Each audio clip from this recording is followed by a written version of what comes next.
guys, this is Noah Lawson here doing my very first film commentary on the original Sonic the Hedgehog movie, also known as the Sonic OVA. Now, this is actually kind of experimental because I've never done a movie commentary before, and I would be interested to hear your feedback to know if you'd like to hear more of these from me on other movies. I wouldn't know exactly what to do for that. But this will be interesting. I'm actually kind of excited to give a commentary on this movie and to kind of provide what I think about the movie. And, uh, well, we'll just see how it goes. So, this is the commentary for the Sonic OVA, and we shall start watching the movie now.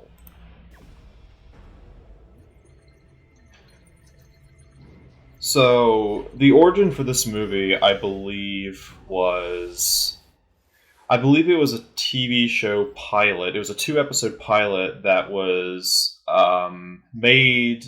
Well, it was released around '96, and I believe it was supposed to pitch a Sonic the Hedgehog anime that never saw the light of day. I don't think one of the studios or networks in Japan picked the show up and decided to allow it to continue, which is kind of odd.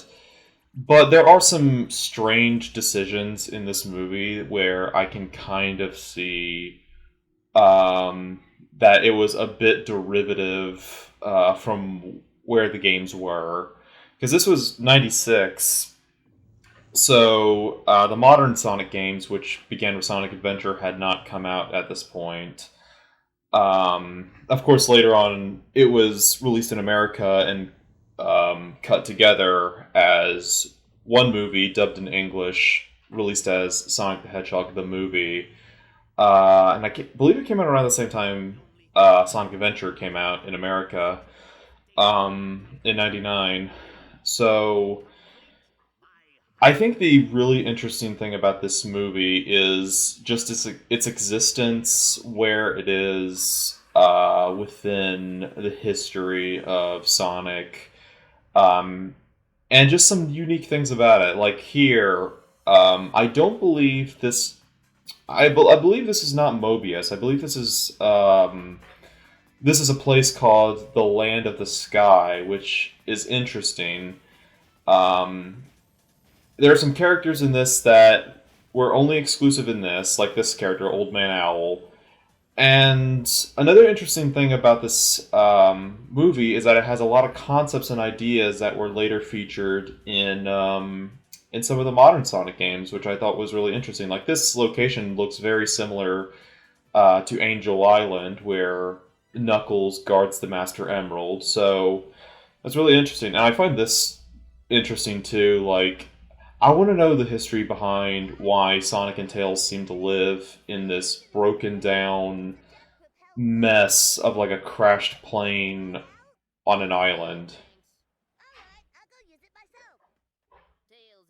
I like that Sonic he's wearing sunglasses that basically, they're not two separate eyepieces, it's just one eyepiece altogether, considering that he essentially has one eye. Uh, Kind of look like sleeping goggles. A sleeping mask.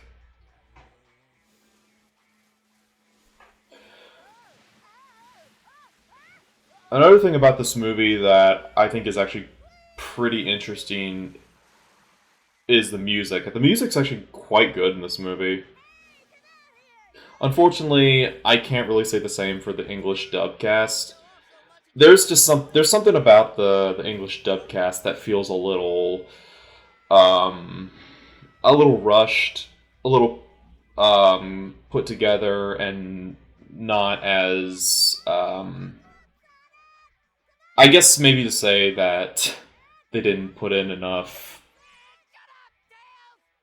efforts. I might be the right thing to say. Like, I feel like Tails' voice, I feel, sounds a little off-putting, almost as if he has a stuffed nose. Also, his voice sounds very similar to his voice actor from Sonic Heroes, William Corkery.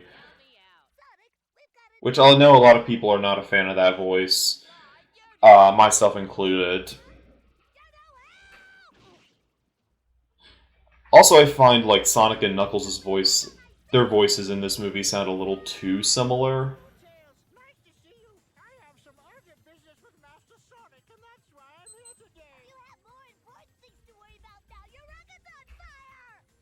There's a lot of things in this movie that are a little strange, but there are some things I actually do really like. It does have an issue that I always felt Sonic X happened. Well, an issue that I felt Sonic X have had by having characters just always explaining what is going on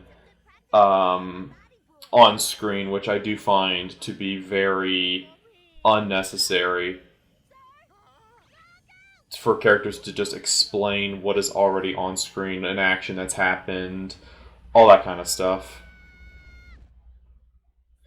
It's like it's one of the things that has been said many times before is when it comes to doing something in film or television is show don't tell. It's one of the main lessons of screenwriting, and I'm just a little puzzled by why they have characters do that. And honestly, it could just be the English dub in general.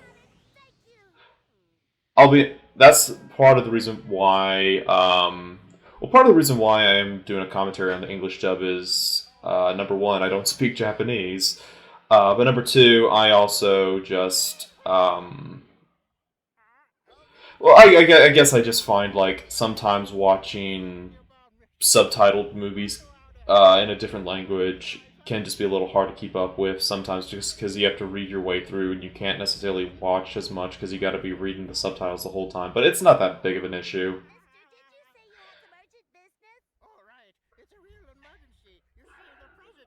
Just earlier there was a crab that came up and bit Old Man Owl, which I think might have been one of the robot crabs that Eggman had as one of the enemies in the classic Sonic games. Another thing about this movie that I've heard about is that this originally was slightly censored when it got its American release, and then it got an uncut release, which this is the uncut release I'm doing the commentary on, where they restored some things like I'll get to maybe it'll get to it a little later on, but the biggest change that I've noticed between the Japanese and English versions is that earlier on in the movie, where the opening credits are playing, when Robotnik, which he's called Robotnik in this, not Eggman, is talking over Metal Sonic. That's the only difference that I've noticed, is that there's music during that opening scene in the Japanese version, but not in the English version. I don't know why something small like that was changed, but it's no big of a deal. Yeah, the plane, the Tornado. I know the Tornado's been around, of course, since Tails debuted in Sonic 2. But even there are some things that were carried on with the platform and such that were carried on to Sonic Adventure and even Sonic X. Even, I believe this is also the very first Sonic media that had the president. In this case, it wouldn't be the president of the United States, but just, I suppose, the president of the Land of Sky, President Mobius, I don't know. Because later on, of course, Sonic Adventure 2 had the president, Shadow the Hedgehog had the president, Sonic X had the president, and that was all I know. And that's all I know that basically had the concept of the president in Sonic. A little earlier, Robotnik was laughing. He sort of made the same face that most people compare him to Teddy Roosevelt, considering that Eggman's design was based off of Teddy Roosevelt.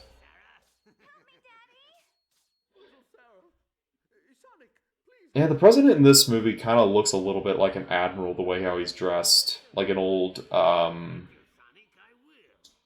old-fashioned admiral. And Sarah, his daughter, I don't know why she has cat ears and a cat tail. Apparently, she's supposed to be a human-cat hybrid. I don't think she's like wearing those intentionally. I don't know. It's really strange.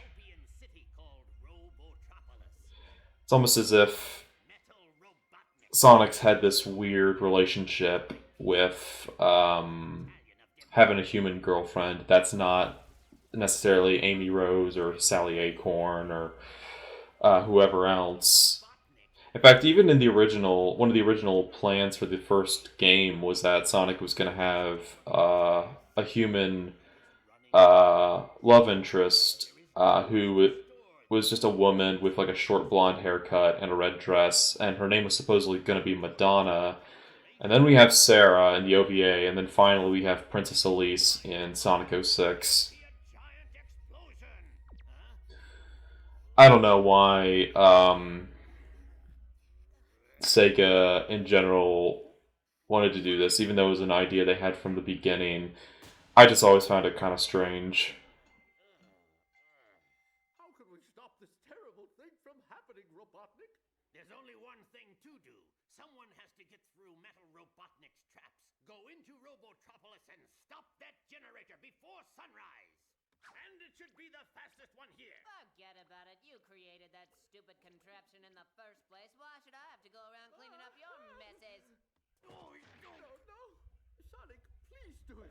You're the only one. I've heard someone say that the president in this movie kind of looks a little bit like Alex Kidd, who, if anyone doesn't know who Alex Kidd is, he was originally Sega's mascot before Sonic, and Alex Kidd was around having games on the Sega Master System before Sonic became the new and official mascot for Sega.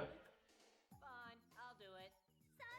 And it's kind of interesting to think that Sega did have a mascot character who was like completely different before Sonic came around. And it's just interesting that Sonic was also one of those characters who he wasn't like a launch. His first game was not really a launch title on the Genesis, but that's going a little off topic. We're here to talk about the OVA movie, which is it's interesting that people refer to it as the OVA. OVA meaning original video animation, I believe. So that's kind of interesting that people refer to it as that.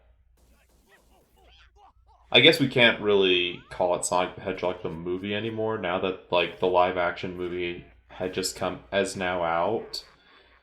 And as of this recording and release,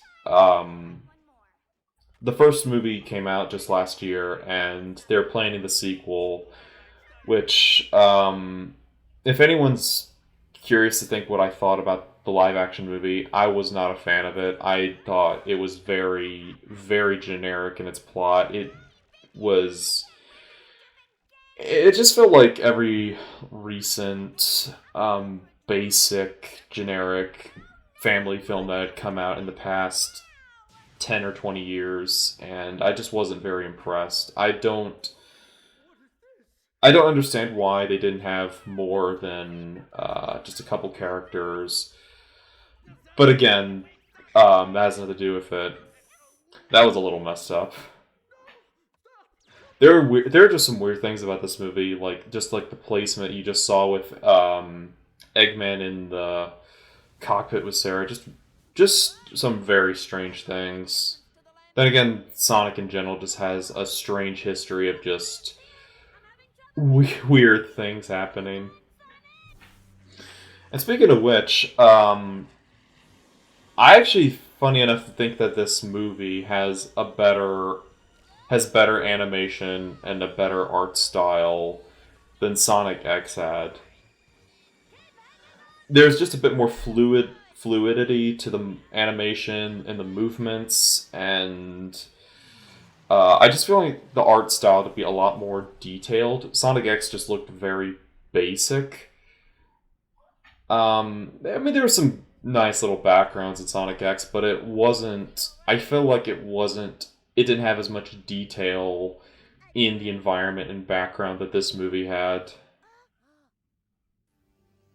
Like, that landscape shot right there is actually quite beautiful. And, I don't recall Sonic X having many of those. Not that I'm aware of. But, this movie, I'm actually kind of surprised that, it also has to do with, like, the company that was dubbing this. Like, the company that dubbed this, was ADV Films, who I believe is no longer, they're no longer around anymore. And of course, Sonic X was dubbed in English by 4Kids. 4Kids was notorious for changing a ton of things, including the music itself, the soundtrack. And that's what they did with Sonic X. And I mentioned before there were some minor like things done when this movie came out, but not a whole lot. In fact, I never really explained how I discovered this movie, actually. I discovered this movie on YouTube when I was like 13 and didn't know anything about it. I was like, oh, hey, there's a Sonic the Hedgehog movie. I'm just going to check this out. And I watched it, and I thought it was okay. It wasn't anything great. It was just a nice little thing to watch. I like how some of the enemies here are some of the B robots from the classic games, and that's really nice.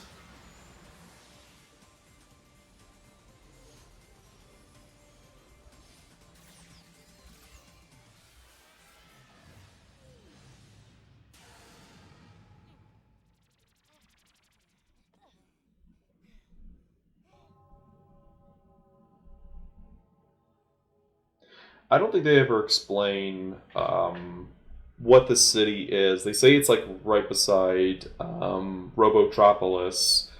Um, they explain it's right beside Robotropolis, but they never explain what the city is. This apocalyptic abandoned city covered in all this grime and vines and moss and such. It sort of looks like New York, especially considering that earlier we saw a building that looked similar to the Empire State Building, but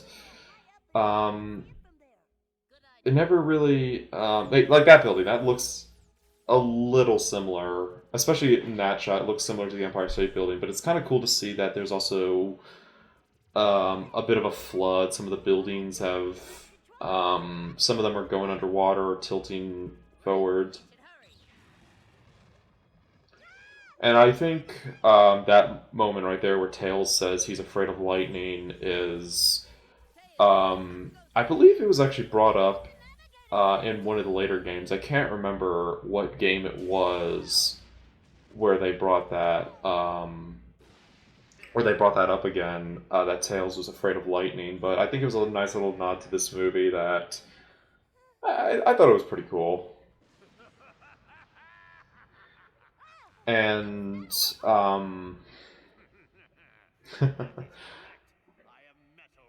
this sequence, there's something about it that also does feel very much a callback to Sonic 2. I don't know what it is. Or actually, no, not really Sonic 2. I would say it's more of a callback to Adventures of Sonic the Hedgehog, which was a very chaotic, comedy-filled show produced by Deke. And it was literally just Sonic and Tails and Robotnik and Scratch and Grounder, who were his robots. Yeah, that was the thing at the time. The only things that were around were the classic games and the Deke shows with Jaleel White playing Sonic. Actually, right here is one of the edits that people said Sonic was flipping Robotnik off of the middle finger, but if you look closely, it doesn't look like the middle finger. It looks more like his index finger. I don't know why. Maybe at some point he used the middle finger, but even in the Japanese version, it still looks that way. So it's, I don't know. It really is nothing to be talking about. But what I was saying is that He only shows that... Actually, no, Sonic Underground wasn't around at the time when this was made and produced. Sonic Underground was 99, so it was just Adventures of Sonic the Hedgehog, Sonic's at AM, of course the classic games. Actually, this was around the time where Sega Saturn was like the current Sega console at this point. And yeah, I mean, this whole action set piece, it's actually not too bad, and like some of the animation's nice. It's pretty cool. Gosh, I must hurt on Sonic's feet to be burning that way. Don't think you're safe yet. I'm well aware that neither one of you can swear.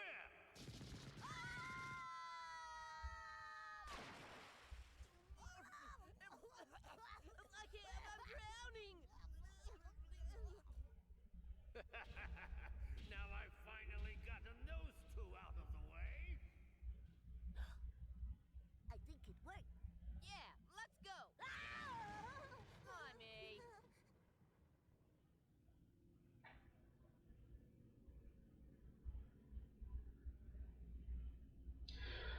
One thing I never mentioned about this movie, well, actually, it's more of something that that's really silly.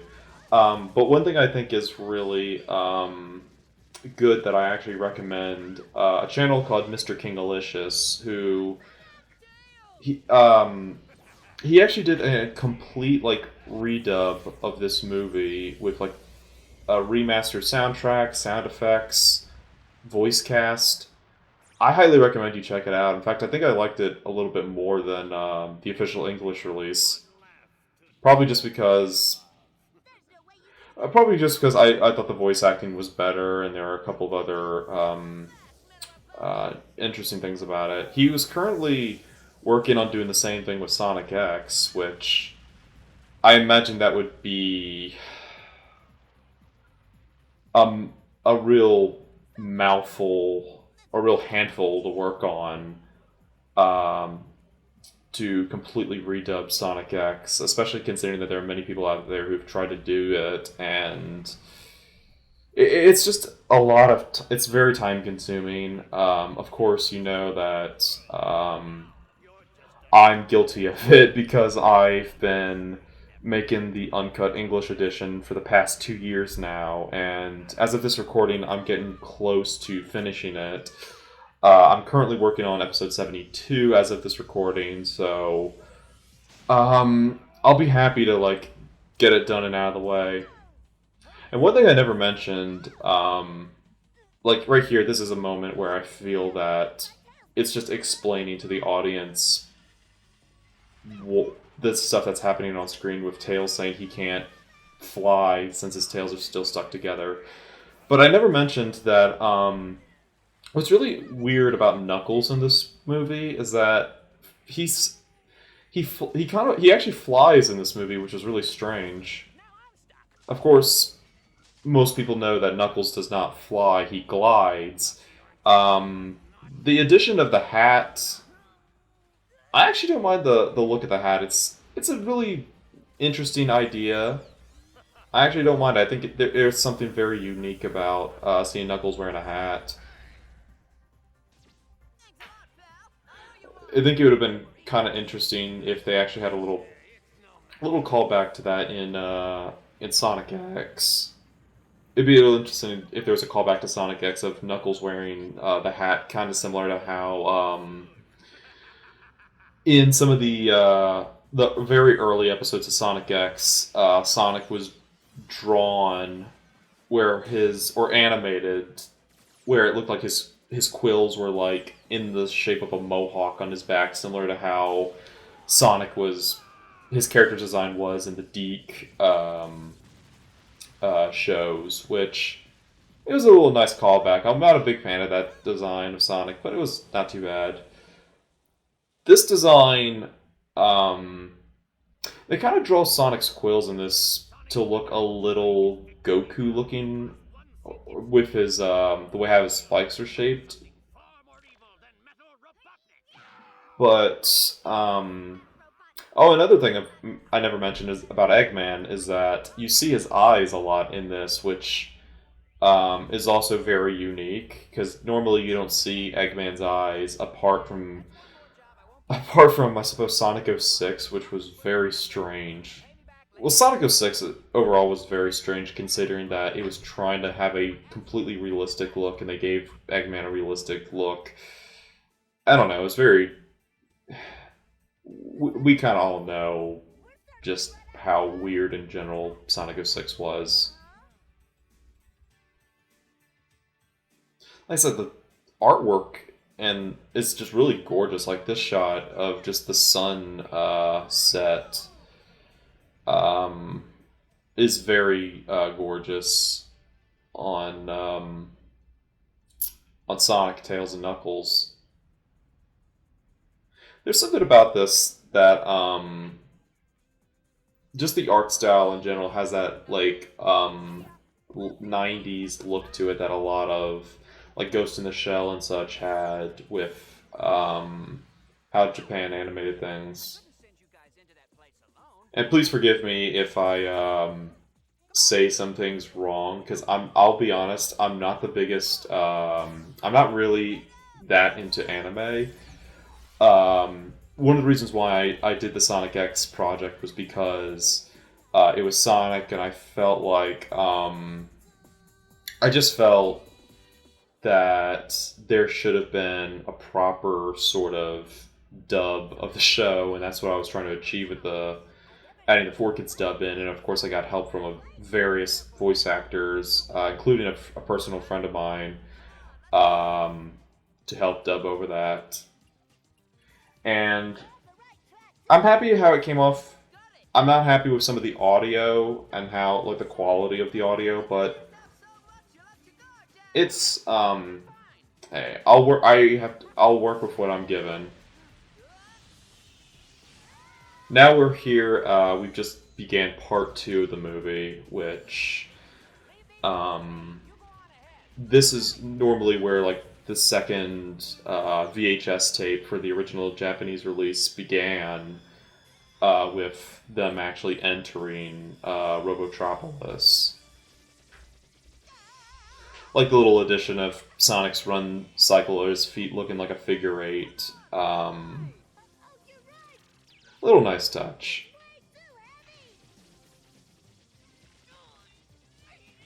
And it's also funny that this machine, just like everything else Eggman's worked on, has got to be designed to look like his face. Like the Death Egg, and which is a nod to the Death Star and such. It's really nice.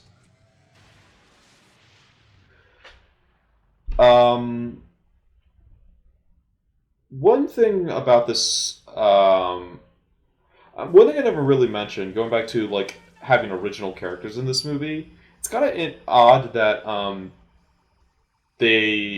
I granted there were not a whole lot of Sonic characters at the time, and that's been one of the biggest criticisms about Sonic in general, is that there's just way too many characters. But it's interesting that they decided to have this Sarah girl be like a love interest for Sonic, and they completely excluded Amy, who this was before she got the redesign with the red 50s dress and the shorter quills. This was when she had the little girl design with the orange skirt and green top. And yeah, actually another thing I never mentioned is that there was a guy who was trying to make a fan-made animated sequel to this that was, it was in Russian, but it's interesting that he was making a sequel to this, but I don't think it got finished or really got off the ground. But I would have been interested to check it out, almost as if like the continuation of what this show might have gone into. Like I wonder if if this show got picked up, we would have seen other characters like Amy and I don't know, other characters that, I don't know, Bean the Dynamite. I don't know. I know that Team Chaotix was around at this point, but like Shadow the Hedgehog wasn't around then. Rouge the Bat wasn't. Silver, Blaze, all of them weren't around. It's interesting that they had Metal Sonic be the villain here. I actually don't mind it too much. Especially considering that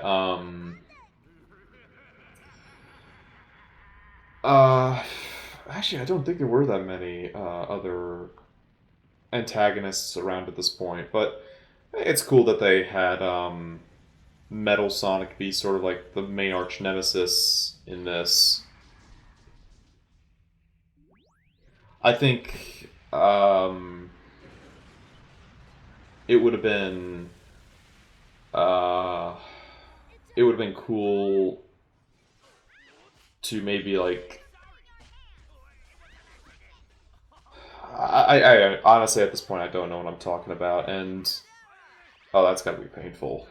The looks on Sonic and Tails in this are really in this sequence in general are just really, really goofy, especially Sonic's look right there. It's very it's very odd, but it's pretty funny. You fell for my trap. You came all the way here and now you'll die here. Good job, Sonic. What did you say?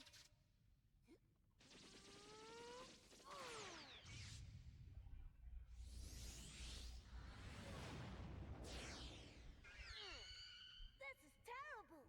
I, Dr. Robotnik, scientist extraordinaire, have finally completed my greatest invention ever. I call it the Hypermetal Sonic. That robot may look like him, but he'll never be a match for the real Sonic. Tails, this should be apparent to you.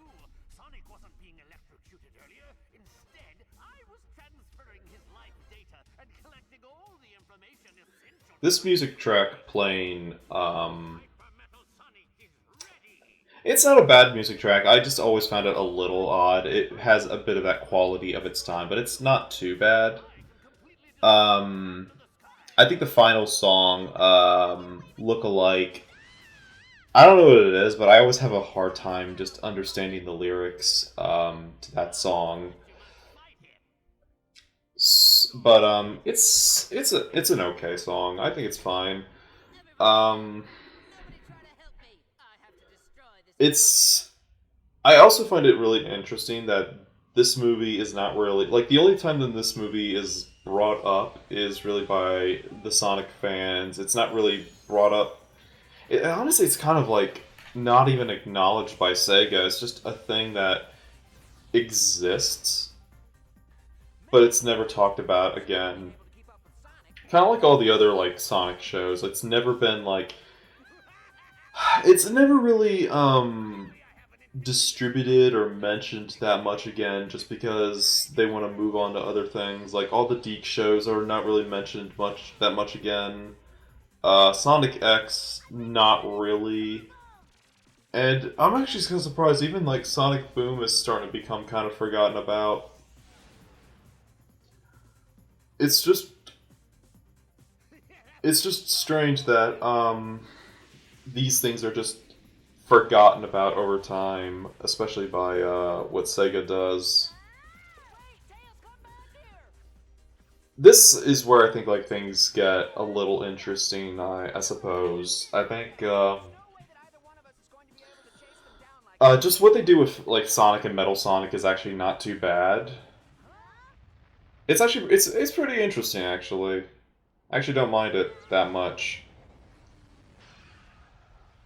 It's almost as if this is sort of an adaptation of Sonic CD. Even like some of the there's some moments with the animation, especially at the beginning where Sonic rescues Old Man Owl and Tails. It does remind me a lot of the opening to Sonic CD, which was really well animated. Even though it was like traditional animation, it wasn't anime.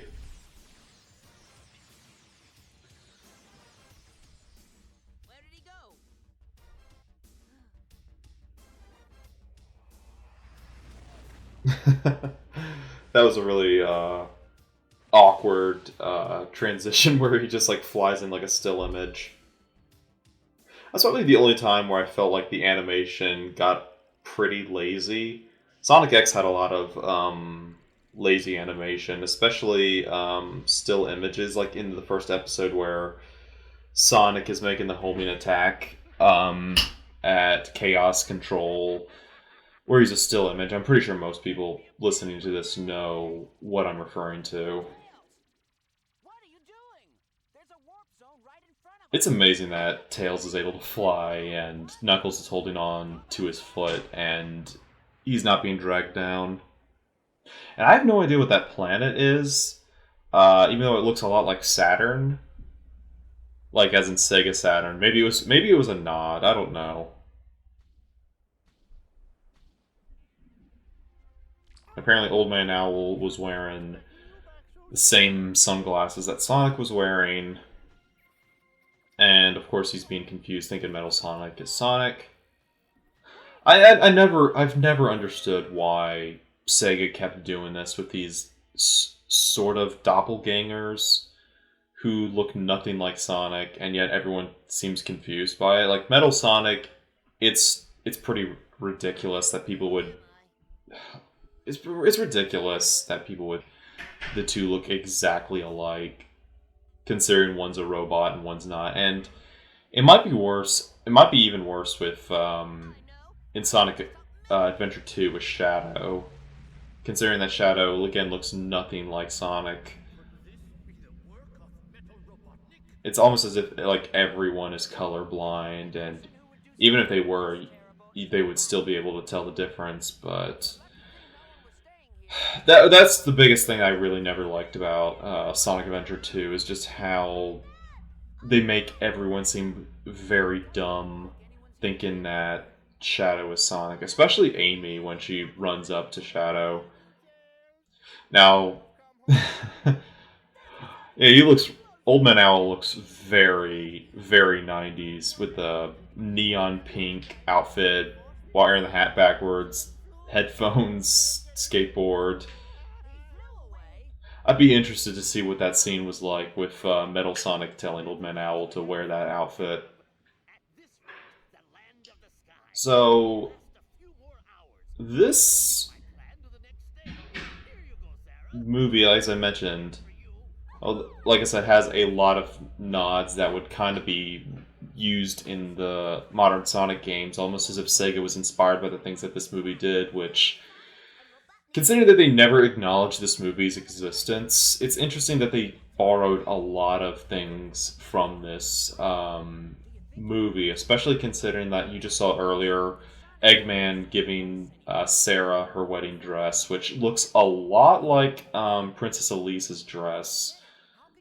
That so not only is that also pretty much a nod, especially on the character that's like Sonic's love interest, and she's a human, but a human capital species. There's definitely some parallels you could draw between Sarah and Elise when watching this movie. Of course, I mentioned the President, which was used again in Sonic Adventure 2, Sonic X, and Shadow the Hedgehog. Although, like I said, he looks like Alex Kidd a little bit, which I don't know if it was an intentional nod, if they intentionally tried to make him sort of look like Alex Kidd as like a nod. I'm not entirely sure. That character's never seen again. But yeah, in like Sonic Adventure 2 and Shadow, he basically looked like a pretty basic interpretation of the President, and in Sonic X, he kind of looked a bit like a fat George Bush. Or maybe just as, again, like just another typical portrayal. Is Sonic there? Is Sarah safe? What happened to Metal Robotnik and the generator? Does anybody around here care that I have work to do? Hiya, Prez. This scene here, I probably, part of me feels like I I'd want to censor this because I think it's just a little messed up. But I probably shouldn't, considering that this it's on YouTube. It's been on YouTube for like years now. That's also part of the reason why I'm showing you the video footage. This scene right here is just, I don't know, the fact that they were able to get away with what you saw with Sarah. I'm not going to acknowledge it, but if you look closely, you could probably assume what I'm talking about.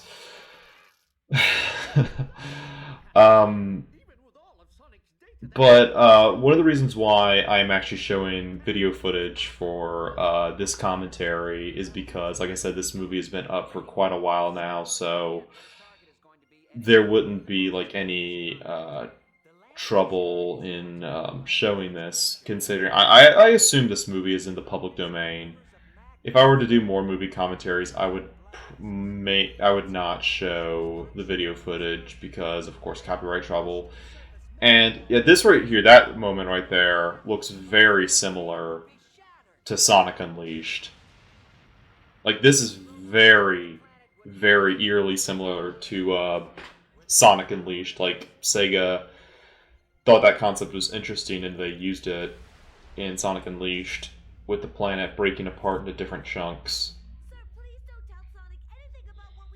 So that's, like, these are some of the things that I mentioned that this game, or this movie, you did that Sega would later use in the other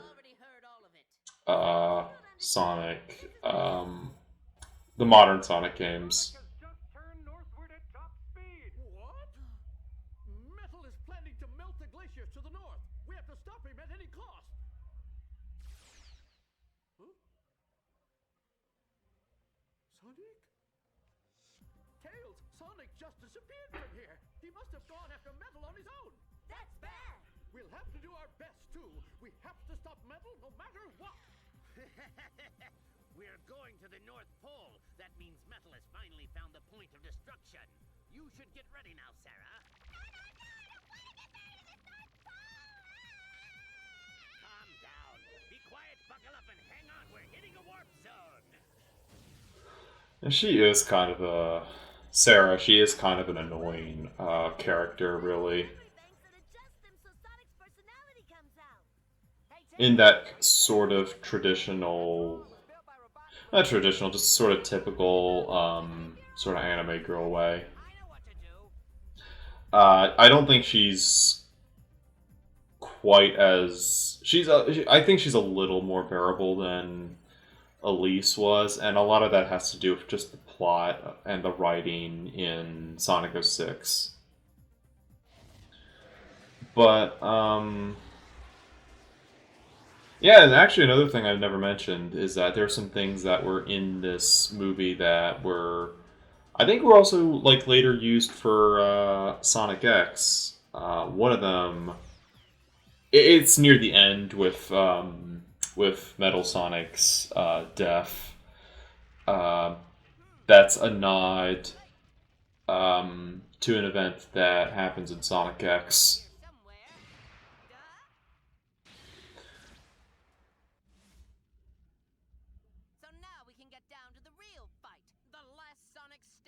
Be the winner.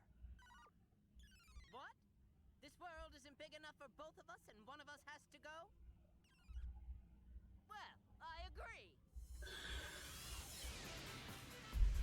I actually don't mind these moments of Sonic and Metal Sonic interacting, but I do admit the voice delivery, and the dialogue itself is very over the top in a fun kind of way. I'll accept it.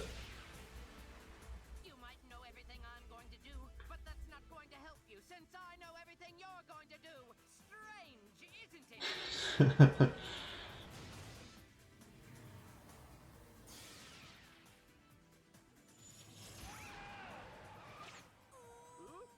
no! How is it that you're still alive, Sonic? What? What's wrong with you? What are you doing? I get it. You're synchronizing yourself. I have no idea necessarily what Sonic was doing, just making faces on the top of the ship. Whether he was laughing about something between Metal Sonic and Sarah, or the fact that they made a whole just landing, getting hit in the crotch joke. This joke with the tortoise and the hare thing, it's kind of it's a joke that I think actually it kind of works. The explosion of Robotnik's face when the tornado blows up it's kind of funny. At the same time, right here, this is just the weird stuff where if she likes Sonic, it's just weird that she would like kiss Knuckles on the cheek and all that. I don't know how to explain it, making her a two-timer. And this, I'm actually kind of surprised they still kept this in. It's the fact that they added that in the movie is just really just weird. I don't know why. There's just strange, like there's just strange sexual things in the Sonic media that even Sega puts in that I'm scratching my head saying, why would you do this in a show with a series of just like cartoony looking characters? I don't know why. It's kind of weird.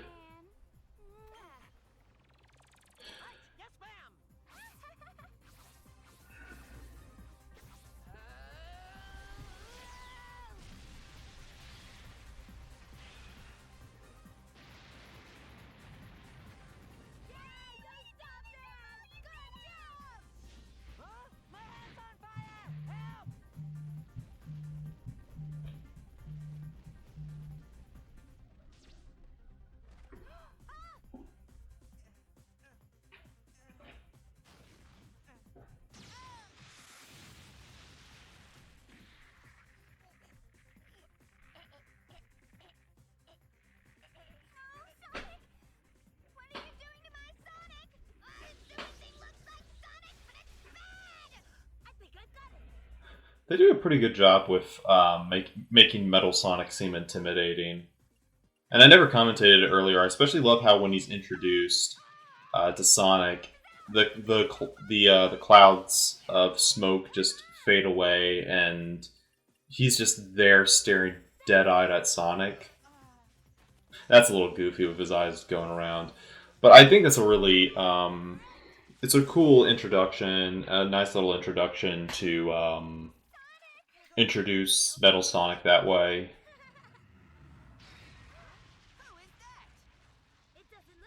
I don't know how the president crashed his ship.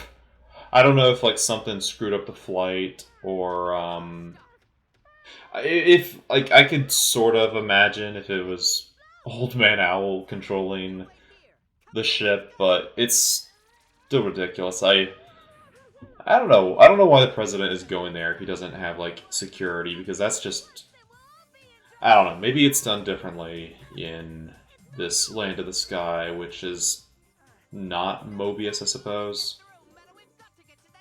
I don't know how to explain it. The watch that Robotnik gives Tails, I suppose, could be similar to the watches. Yeah, it's actually a little similar to the watches that are used in the characters used in Sonic X, which, again, another thing that I guess was carried on to another Sonic property that I thought was interesting. So that's cool to know. This actually, I actually don't even remember if there's a moment in I don't know if there was a moment in Sonic that dealt with glaciers other than, say, like polar ice cap zones in the classic games. And there's Knuckles giving Sonic a thumbs down for like jumping on his head. Actually, that's another thing about Knuckles I've never mentioned. Was I never mentioned that apparently I believe this movie made an error, and I think the English dub made an error when it was released on DVD and such, where they called Knuckles, said that Knuckles was a mole instead of an echidna. I don't know. I don't know how they were able to make a mistake like that. And I don't know how the President and Old Man Owl survived that explosion.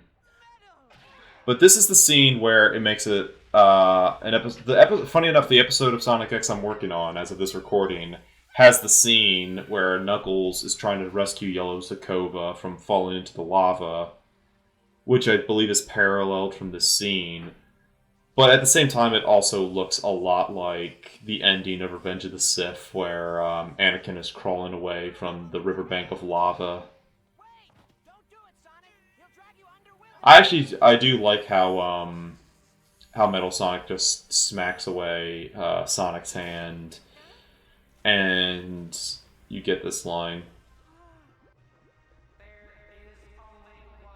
which is literally the only line Metal Sonic has in this, other than the beeps that he was communicating to Sonic earlier, and then he just like melts away like the T-1000 because he's a robot. And there's this joke with the tortoise that's still going on. Overall, if the pilot was actually picked up, and I don't know, if the pilot for this show was picked up and was continued, I don't know. I don't know if it would have been successful or people liked it. I know for a fact that there's a lot of Sonic fans who like this movie. I think it's okay. I don't think it's anything terrific or anything like that. But I think it may have been like the balance between both just comedy and I guess a serious or just a narrative based sort of show. I suppose so, considering that Adventures of Sonic the Hedgehog was a comedy show, Sad AM was a narrative show. Sonic Underground, I have no idea what kind of show that was supposed to be. It was really strange. Sonic X was a narrative show. Sonic Boom was a comedy show. And as of right now, there's a new Sonic show that's coming out on Netflix called Sonic Prime, which I would be very interested if it was a narrative show. I don't know what it's going to be about, but I hope it's good. But yeah, it has not come out as of this recording, but I'm hoping it'll be good. And yeah, that was the Sonic OVA. I apologize if this wasn't the best commentary. Again, this was my very first movie commentary, so I apologize if it sounds like I'm struggling for things to talk about and such. But it's just something I wanted to try out and to see if anyone would be interested to hear anymore. Unfortunately, if I were to do more, like I said, it would only be audio only commentaries that you could sync up with the movie, because again, if I were to show the video, I would, well, you know what would happen, copyright issues and all that sort of stuff where you couldn't show the movie. But yeah, I mean, this was kind of interesting to do and experiment with.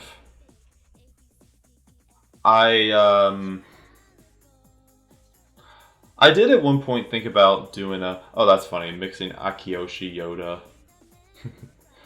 I did at one point think about doing a very quick edit of this movie, but I decided not to because it's kind of pointless. And besides, like I said, Mr. Kingalocious did a great English dub of this movie that I highly recommend you check out. I'll link it in the description if anyone is interested in check it out.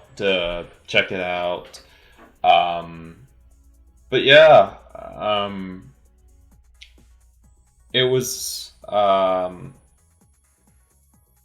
wasn't that bad of a movie.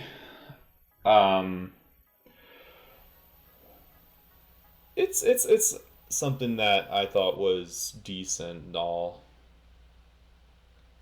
that Sonic fans still enjoy. I do like it more than the movie that we ended up getting, but that's I guess that's really it. All I can say is keep checking out for more episodes of the Sonic X Uncut English Edition. I promise I will get it done as soon as possible. Right now, I'm focusing on finishing it up now. So, yeah, I'm just happy to get it past me, put it behind me, and to move on to other things. But, yeah, thank you very much for listening to this commentary. Hope you enjoyed it, and I will see you around. Stay safe, y'all.